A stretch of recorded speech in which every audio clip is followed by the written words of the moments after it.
Halo semuanya, sawadee kerap, apa kabar? Semoga kabar kalian selalu baik dan juga sehat. Selamat datang di segmen analisa. Nah, di video kali ini kita akan update mengenai kasus di Subang, Jawa Barat. Dan yang akan aku bahas adalah mengenai obrolan dari dua ahli forensik terbaik Indonesia. Pertama adalah Profesor Adrianus dan juga Dr. Hastri.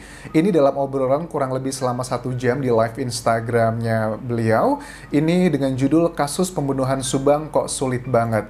Aku harap teman-teman pada saat menonton video ini ditontonnya secara utuh karena agak lebih panjang karena adalah rangkuman hal-hal menarik. Yang pertama, akan aku awali dengan salah satu statement yang menarik dari Dr. Hastri pada saat melakukan obrolan di live Instagram ini mengenai hal-hal yang dikoreksi dan juga ditambahkan pada otopsi yang kedua. Karena dari kedua jenazah, almarhumah Amel dan juga almarhumah Ibu Tuti dilakukan 2 kali otopsi. Dan sebenarnya suka tidak suka dari obrolan mereka di sini mengatakan bahwa biasanya pada umumnya memang otopsi itu hanya dilakukan sekali, tapi kalau sudah 2 kali, ini mungkin ada hal yang tidak lengkap dilakukan pemeriksaan.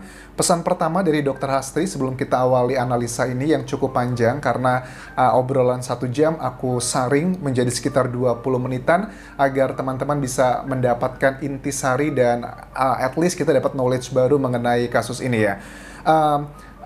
Dr. Hastri mengatakan jangan pernah menyalahkan tim kepolisian dari Polres Subang atau tim penyidik. Mungkin saja ada beberapa kelemahan, tapi yang pasti beliau mengatakan kelemahan tersebut bukan maksud untuk membantu seseorang atau mengaburkan kasusnya, tapi mungkin saja karena ada kelemahan-kelemahan dari kompetensi, misalnya kurang pengalaman atau kurang ada support dana atau juga mungkin beberapa hal teknis yang tidak bisa dijelaskan secara terperinci. Tapi intinya tidak ada keinginan untuk mengaburkan kasus ini, sama semuanya bekerja sangat keras karena kan tim dari penyelidik juga kan tidak hanya menangani kasus Subang, ada banyak kasus juga yang sedang ditangani. Langsung kita akan bahas bagian pertama.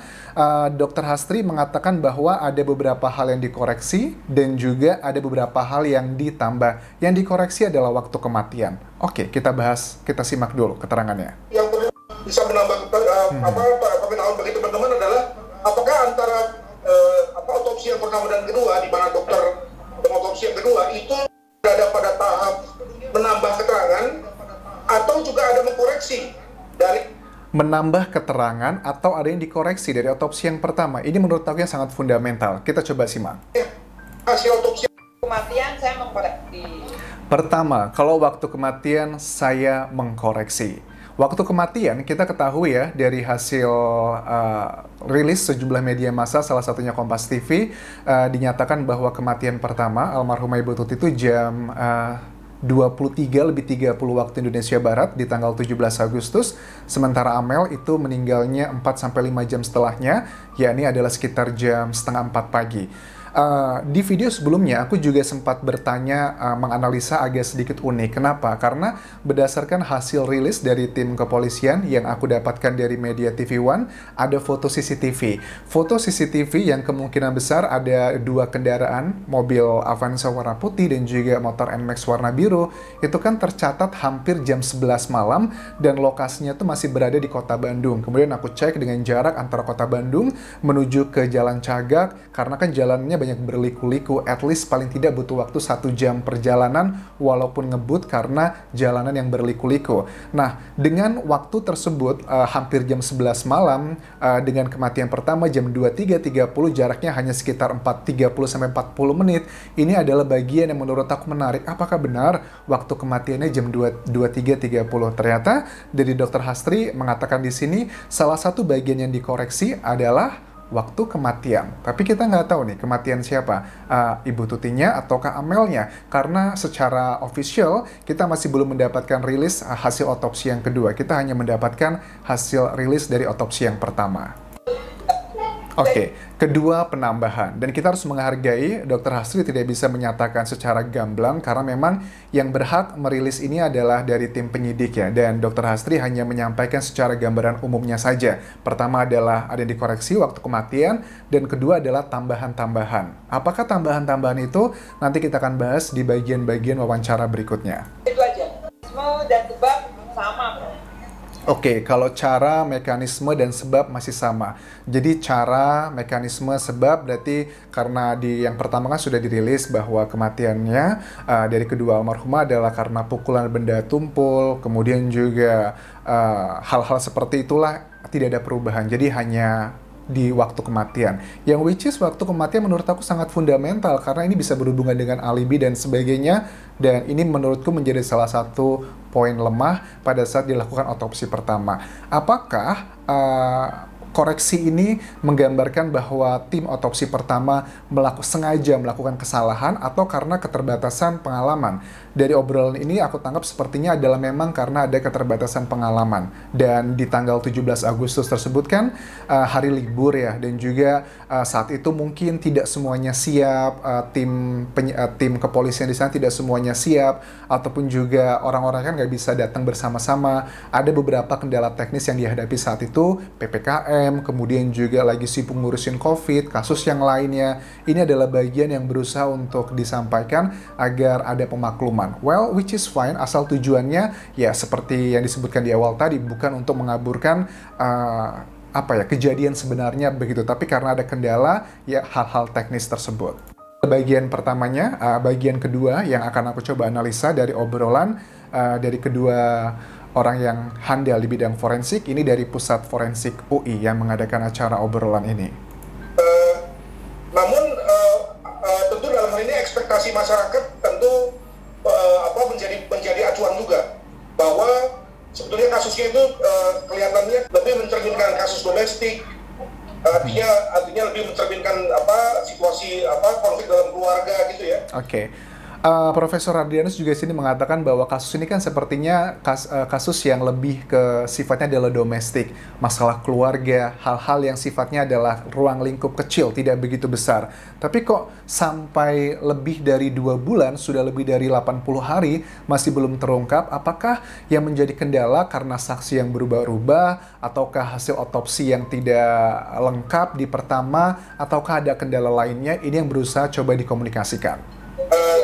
Pelaku, saksi itu juga tidak jauh-jauh gitu ya. Nah, di sini soalnya di mana dok? Kalau boleh secara gamblang, secara umum saja, apakah pada penanganan TKP pertama, atau pada kesaksian yang tidak konsisten, atau pada bukti forensik yang mungkin salah diambil? Mungkin secara umum tentu tidak usah harus mengungkap ya dok ya. Bagaimana? Ya secara umum memang yang tadi olah TKP-nya belum tidak sinergi, tidak holistik gitu loh, Prof, tidak bersama-sama. Jadi ternyata setelah digelar, setelah masing-masing ahli berbicara itu tidak connect gitu, akhirnya kita ulang lagi. Oke.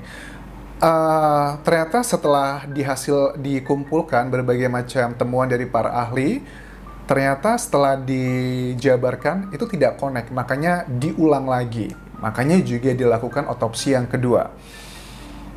Olah TKP tidak holistik, nggak connect, makanya diulang lagi. Yang awal belum menyeluruh, harusnya akan tidak ada otopsi yang kedua. Tapi ya, sekali lagi ya, mungkin saja ini adalah mungkin harus diakui adalah faktor kelemahan dari tim penyidik, yang kelemahannya ini bukan karena faktor ingin mengaburkan kasusnya, tapi memang karena keterbatasan yang dimiliki oleh tim penyidik di Subang sendiri. Kita lanjutkan lagi. Ulang lagi dari nafisnya, dari waktunya, dari penyidikannya, dari IT-nya, bahkan dari kedokteran kepolisian yang seperti saya, dokter forensiknya, jadi sudah mulai kelihatan gitu dong. Oke. Memang kuncinya tuh ya kita selalu Jadi bagian yang sudah diulang lagi adalah mulai dari inafis yang sidik jari, pengumpulan barang bukti, dari forensik, kemudian juga dari IT-nya, dan berbagai komponen itu sudah dilakukan pengulangan kembali untuk mencari benang merahnya. Karena ini kan menggunakan analisa ya. Analisa itu bisa menggunakan data kualitatif ataupun juga kuantitatif ya. Kualitatif ya misalnya dengan keterangan para saksi yang dilakukan BAP, ataupun juga data-data yang scientific, bisa forensik ataupun juga dari CCTV. Itu adalah hal-hal yang bisa merujuk ke alat bukti. Awalnya memang sepertinya aku menangkap di sini adalah diakui adanya konekan, tidak komprehensif. Jadi makanya data A, B, C, D itu tidak berhubungan secara, tidak menghasilkan informasi yang valid karena ada beberapa hal yang mungkin ada keterbatasan di situ. Nah, ada hal yang menarik juga ya dari keterangan Profesor di sini yang menyatakan bahwa kalau saksi itu kan diperiksanya, dilihat itu sudah banyak yang belasan kali. Salah satunya adalah Pak Yosep itu sudah 14 kali diperiksa yang paling banyak. Danu juga kemungkinan sudah belasan, yang paling tidak sudah di atas 9 kali diperiksa. Ibu Mimin juga belasan. Apa ya, yang menariknya adalah biasanya kan kalau keterangan saksi yang dilakukan berkali-kali, takutnya itu sudah bukan lagi fakta, tapi sudah opini. Kenapa aku bisa berbicara seperti ini? Logikanya begini, kalau saksi dipanggil pertama kali dengan dipanggil yang ke-14 kali, pasti rasa deg-degannya sudah berbeda. Pasti persiapannya sudah berbeda. Kalau pertama relatif masih lebih jujur ya. Maksudnya jujur tuh ya apa adanya begitu.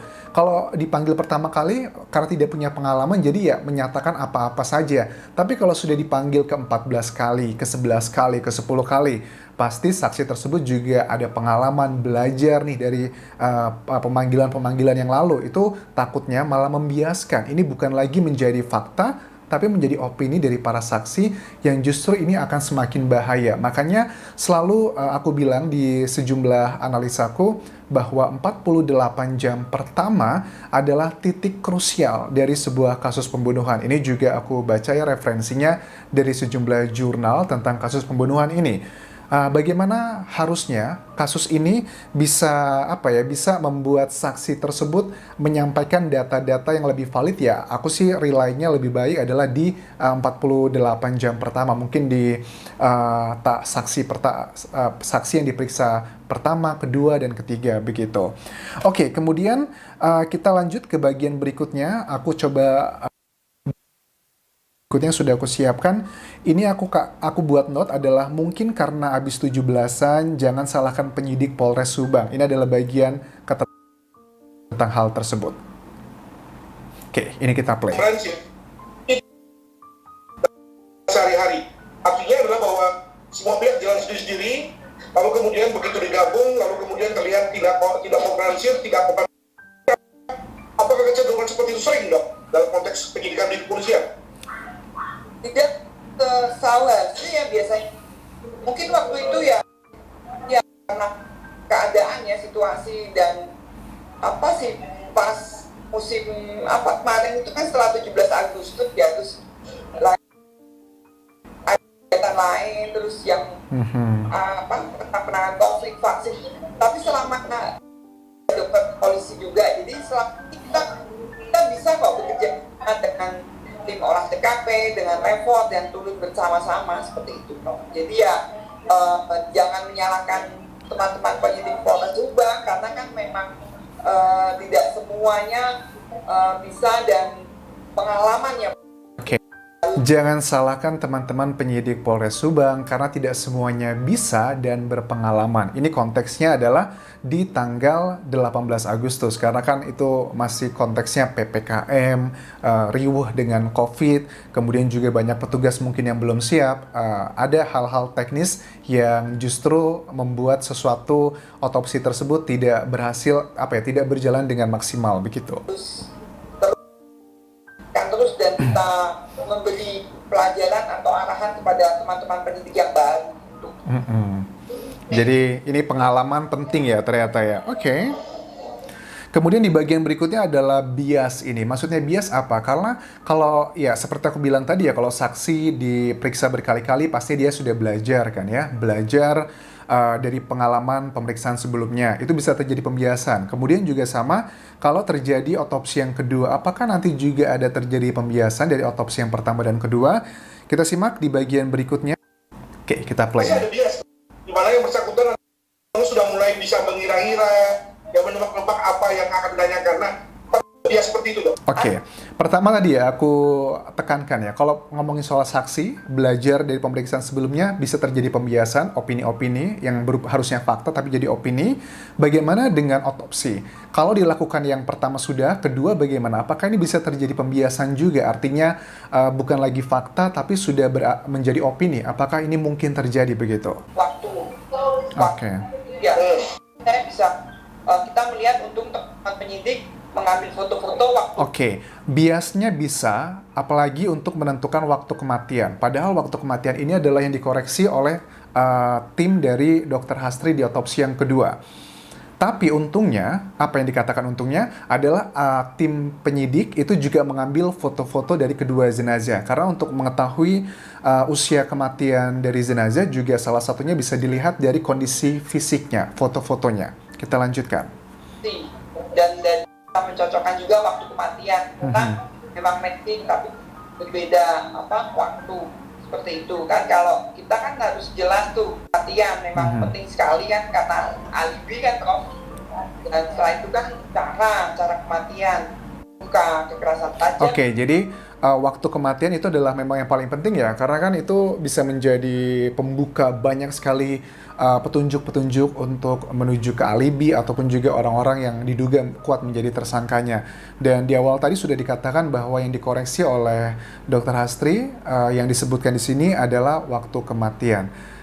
Sekali lagi waktu kematian adalah jam 23.30 dan juga 03.30. Berarti kalau aku tangkap juga obrolan di sini perbedaannya tidak terlalu jauh, mungkin bisa 1 jam lebih cepat atau 1 jam lebih lama. Kalau bedanya lebih dari 1 jam sepertinya agak mustahil ya. Kalau analisaku mungkin berbeda hanya dalam waktu kira maksimal 1 jam sih menurut aku, karena ya secara logika juga kalau memang data yang dikeluarkan dari tim kepolisian tentang CCTV kedua kendaraan, yang pertama adalah mobil Avanza warna putih dan juga motor NMAX warna biru itu kan di CCTV yang terakhir aku ketahui itu hampir jam 11 malam itu masih ada di kota Bandung. Tapi kalau kematiannya yang pertama adalah 23.30, jaraknya hanya sekitar 40 menit, itu menurut aku yang tidak masuk akal. Mungkin dimundurkan waktu kematian, itu adalah analisaku. Well, tentunya ini belum proses rilis dari tim kepolisian ya.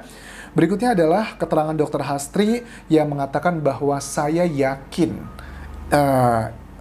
ini semua akan terungkap. Kita coba simak keyakinan Dr. Hastri. Memiliki data-data, apalagi beliau juga terlibat dalam penyelidikan kasus ini, berarti sudah ada nih hal-hal yang memang ditemukan oleh Dr. Hastri yang meyakini, oh ini dia nih, orang yang terduga pelaku sangat kuatnya, begitu. Coba kita simak bagian ini ya. Saya yakin terungkap, Prof, tinggal butuh waktu. Saya yakin terungkap, Prof, tinggal tunggu waktu. Dan saya tahu pasti penyidik Subang itu bekerja sangat keras dan ingin mengungkap kasus ini. Mereka kerja keras dan luar biasa dengan tugas. Oke, mereka kerja keras walaupun masih punya tugas yang lain, mereka juga fokus ke kasus Subang ini. Oke, jadi ini adalah hal yang humanis ya, kita juga harus apresiasi kinerja pekerjaan dari teman-teman, atau bukan teman-teman ya, tim penyidik ya, kepolisian di Subang, karena mereka juga punya banyak keterbatasan di lapangan. Dan satu hal pesan yang bisa kita tangkap di sini adalah teman-teman, kalau nanti ada kasus kejadian seperti ini lagi, kasus kriminal, Dr. Hastri menyarankan bahwa masyarakat itu jangan mendekat ke lokasi paling tidak 5 meter dari lokasi TKP. Karena apa alasannya? Siapa tahu saja gitu ya, dari lokasi TKP 5 meter tersebut masih ditemukan jejak-jejak peninggalan dari si pelaku. Karena kalau sudah batas polis line itu, dari polis line itu 5 meternya kalian nggak boleh masuk sebenarnya kan, tapi kan selama ini kita di aturan hukum juga yang penting tidak boleh cross dari polis line, tapi sebenarnya alangkah lebih baiknya adalah 5 meter dari jarak polis line, karena kalau ada hal-hal yang tertinggal oleh pelaku kan bisa menjadi petunjuk gitu kan ya. Karena kalau sudah banyak orang yang masuk, kalau ada yang ketinggalan sesuatu hal ya kita nggak tahu apakah itu dari pelaku ataukah dari orang-orang yang penasaran gitu masuk ke sana. Nah, aku rasa sih itu yang bisa aku bahas ya, mengenai analisa dari wawancara Profesor Adrianus dengan Dr. Hastri mengenai kasus Subang ini. Tinggalkan komentar kalian mengenai video ini dan kita nantikan seperti apa perkembangan kasus ini. Mudah-mudahan keyakinan dari Dr. Hastri bahwa kasus ini akan segera terungkap, akan terwujud, paling tidak mudah-mudahan dalam bulan ini kita sudah melihat siapakah tersangkanya. Apalagi Profesor Adrianus mengatakan bahwa kasus ini adalah kasus yang sepertinya adalah domestik, bukan yang besar begitu. Ada kecenderungan ini adalah permasalahan keluarga. Well, ini hanyalah dugaan, tapi tentunya yang berhak memutuskan semuanya adalah dari tim penyidik. Terima kasih sudah menonton, tinggalkan komentar kalian, tinggalkan like kalian, dan follow juga Instagramku di Anjas di Thailand, karena aku juga sering bahas kasus Subang secara live di sana. Dan terakhir, subscribe channel YouTube ini. Walaupun kerap semuanya. Bye-bye.